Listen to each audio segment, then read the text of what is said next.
Water is the single most important nutrient for our bodies. What is a nutrient? It's a substance that an organism must obtain from its surroundings for growth and for the sustenance of life. You can live, so water is involved in every aspect of our lives. You can live 5 to 7 weeks without food, but the average man or adult cannot last more than 5 days without water. We are water beings. We think of the fluids that are in our bodies. We have blood. We have 5 to 6 quarts of blood in our body. The blood carries oxygen and nutrients to all the cells and the tissues and the organs. We have what we call the lymphatic fluids that are in our bodies. 12 to 18 quarts of lymphatic fluids. That carries waste from the cells. It cleans them out. It cleans the trash out of our bodies. Most of our immune system is in the lymphatic fluids. So it's important that our bodies have a healthy, flowing lymphatic system to take out the trash. Mucus. Water forms the mucus to lubricate and protect and hydrate our digestive tract, our respiratory tract, our GI tracts.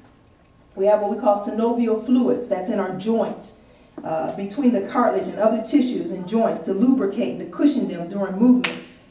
Okay? Water forms is a slimy fluid, almost like an egg consistency, this synovial fluid stuff. And joints eventually start to crack and pop like door hinges when they start to rumble of fluids. How many of y'all popping? I'm popping. I'm popping. Increased friction causes them to degenerate quicker, eventually leading to arthritis. Then we have the cerebrospinal fluid. It's a watery, colorless fluid that surrounds the brain and the spinal cord, cushioning them against injuries. So you can see that water is everywhere in us. As we approach 50s, I'm there. I'm on the block, okay? I'm on the block. I had a sister, I said, Carolyn, I'm catching up with you. I'm in my 50s. She said, no, you on the block. You're on the block, sis. I said, okay. No wonder, sis. We start having problems, and back pains often become real problems. It's no wonder because the fluid inside the disc supports 3/4 of the weight of the body.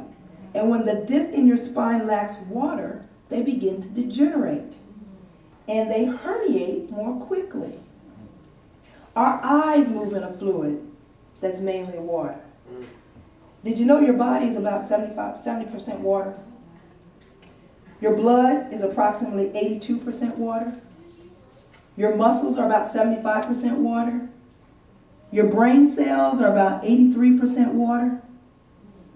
Even the bones are about 25% water. So we're truly water beings. Most people don't even drink water because they don't like it. And what they do is they try to replace it with juices, soft drinks, these monster things out there, and those Red Bulls and all that kind of stuff. And, you know, we really are living in a mildly dehydrated state because instead of drinking water, they're spending their time drinking all these other sugar-based drinks. And in the reality, what our body is craving is water. And we didn't realize that by drinking all these other things, we're actually stealing water from our bodies. And we're causing our bodies more harm than good by putting in the sugary things. If we have any soda drinkers out there, I'm going to try to discourage it right now. 4 grams of sugar is equivalent to a teaspoon of sugar.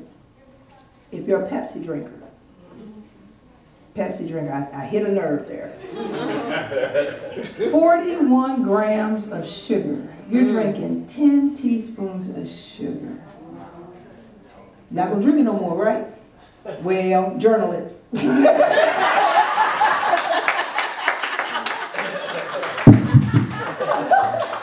Write it down. If you start feeling the benefits of it, you go, I prayed about that thing. You go back, and you know where it was in your journal, okay? So, other drinks, other water drinks. You know, we give our babies those Very Fines. Those Very Fines are not very good because they have a lot of, I mean, some of these things have 23 and 25% or 25 grams of sugar. And again, divide that by 4, and that's how many teaspoons of sugar you're actually drinking, you're actually putting in you. Okay? All soda is I'm not a chemist, but I'm seeing, what in my mind I'm imagining a lump of sugar, carbonated water, and some color. And that's what you're drinking. Come on, sis, I gotta bring you on my side, okay? And the onset of many of our health problems is due to being mildly dehydrated. And what we get is we get these irritating symptoms and not realizing that our bodies are really just craving water. Did you know that in most cases a headache could be relieved by drinking water? Pain is a signal to our body that something is imbalanced, indicating a deficiency. When you have a headache, you don't have a Tylenol deficiency. When you have heartburn, you don't have a Pepcid deficiency. When we're depressed, we don't have a Prozac deficiency. Doctors have concluded in many instances that one's body is crying out for water. Water plays a vital role in regulating our body's temperature. It transports nutrients, oxygen to cells, and removes waste. It cushions our joints, it protects our organs and our tissues. Now, keep in mind, your body loses about 2 quarts of water a day through perspiration, urination, and just breathing, exhalation, okay? When your body doesn't get the adequate amount of water, it goes to a sort of a rationing mode. And you start to live in what we call a drought condition. Your body is smart, though, because we are wonderfully and fearfully made. Yes. Our bodies start to manage the water we give it, keeping the vital organs well watered with nutrients, okay? These vital organs are the brain, the heart, the lungs, the liver, and the kidneys. The body keeps these organs well hydrated with water, lest you suffer serious consequences. But as a result, non-vital organs may suffer in the body. And there's a ranking system, okay? So in the body's ranking system, the body parts like the skin, the gastrointestinal tract, and the joints are less important. So symptoms of dehydration usually fall in there. The skin, okay? How many of us are flaky? And we'll talk about wrinkles later. Symptoms of dehydration, okay? So constipation.